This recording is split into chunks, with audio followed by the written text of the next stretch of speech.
माना तारी भाई लोग की होली है और होली में तो भाई लोग होली है तेकर का मतलब कि का नाम से तू केहू राह चलत लड़की के तू दौड़ा लेबा। अरे सारे कुकुर कद सुधर जो। देखला भाई लोग इस सरवा का बहन हाथ के गांड धोए सहुरे ना भौजी के यदि टंच माले के कब सरवा तो हाथे पर रंग लगावता। यहाँ सरवा उपवास से पढ़ाई मतलब होली इतना दिन हो आवे वाली बा कौनो भौजी आपन ना दिल कि हमरा के होली में रंग लगाई और इस सरवा खुलेआम भौजी के कानों से रंग लगावता टंच माले में। अरे सारे जो हक पहले गांड धोए सी ओकरे बाद आए होली खेले। अभी मजा आएगा ना भिड़ो दूसरा से रंग डलवाती हो हम जो डाले खिसियाती हो। वाह वाह वाह क्या गाना है एकदम मस्त। लेकिन एक ही गाना के दो एक्टर लिपसिंग कर रहे हैं। माइंड ब्लोइंग गाना है, बहुत ही अच्छा गाना है, लेकिन से एक ही गाना के दो लोग मतलब लिपसिंग कर रहे हैं। तो भाई कम से कम दो सिंगर तो उसमें डालना चाहिए था। दूसरा से रंग डलवाती हो मत छोटका भैया लोग अब इन होली खेले तो वहाँ से कुमार ना बा कहाँ कहीं नीचे के कोनो जामल ना होई ऊपर तो जमले ना बात नीचे का झाट जामी वही झंडी की बात करत आड़ी कि भाई जामल ना होई तो भैया जोन बाटे की जोन छोटका भैया लोग भौजी तुमसे बहुत काफ़ी उम्रदार बा ओके रंग मत लगाओ ना तो अपन जोन लहंगो पहने बा उठा के ऊपर ढा देने बेहोश हो जाइबा और बचपने में मर जाइबा लाट चाट के काना बन जाइबा।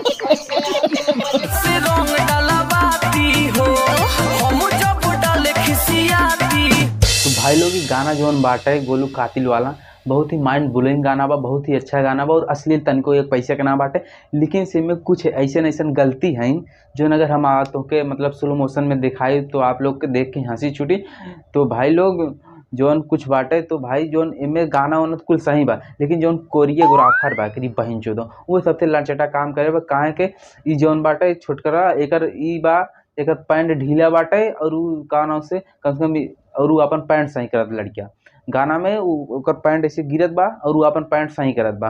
तो वो ओके कम से कम कुल कट करे के चाहिए सही से अच्छे प्रेपर करे के चाहिए ना आवत बाटे चला भाई 2-4 दिन हम ट्राई मारा थे ओकरे बाद गाना रिलीज करे के चाहिए कट बोले के चाहिए। लेकिन से जो कोरियोग्राफर वो बहुत बड़ा लाचटा बा। कैसा लगा मेरा मजाक?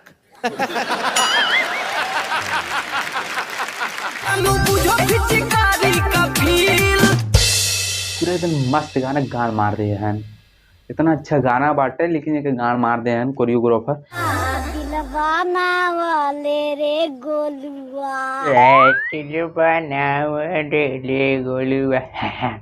सारे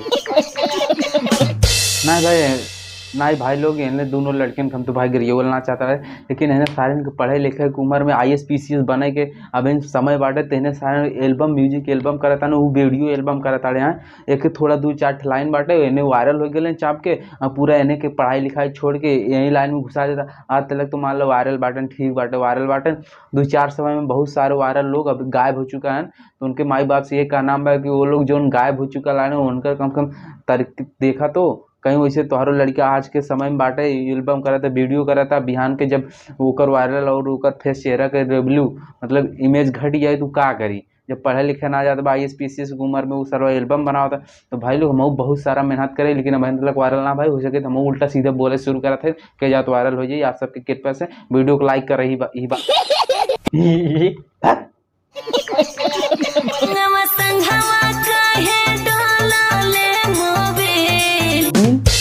अरे सरवना जाने हमारे भोजपुरी इंडस्ट्री के का हो गई बाटे ये अलकतरा मोबिल और काना से ढूंढी जो बना ये चीज में अटक के रही बाटे साला कुछ अच्छा बनते ना बाटे। तो साला कहीं न जाने ये जोड़ी अलकतरा अबीर उबीर छोड़ा अबीर उबीर अबीर लग सकत है रंग लग सकत है कौन जरूरी बा अलकतरा और लगावे वाला। अरे राम रे कहियो अब एक चीज बचा बग्गू के जा तू कोनो दिन गुहे भी गाना आ सकत है डोनी चोली साया पे कुल पे गाना आ चुकल बटे बस ये एक चीज रही वो गुहे पे ये भाई रिक्वेस्ट करा था नहीं अगर क्यों भी हमारे सिंगर लोग वीडियो देखा था तो गुहे पे जरूर से जरूर वीडियो बनावा।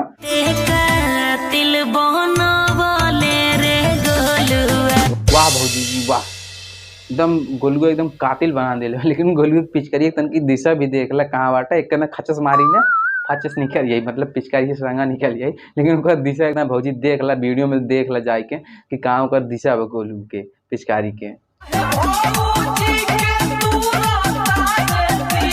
नारे मत छोटका बबुआ ये के दिल तोड़े की इशारा ना कहल जाला कि हिलावे की इशारा कहल जाला कौन सारे।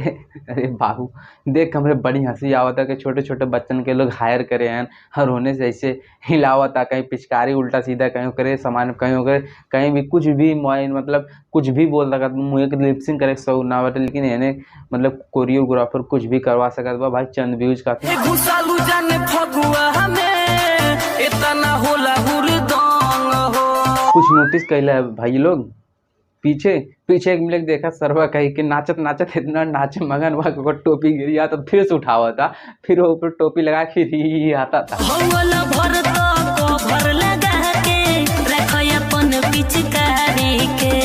तू छोड़ भरे बच्चा के तू बनाए हुआ अपन लवर और ऊपर कहते हो अपनी पिचकारी में लगावा कवर।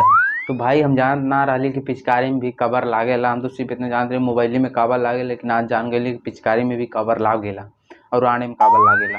लेकिन आज तो तीन चीज़ में कवर लागे लागबा।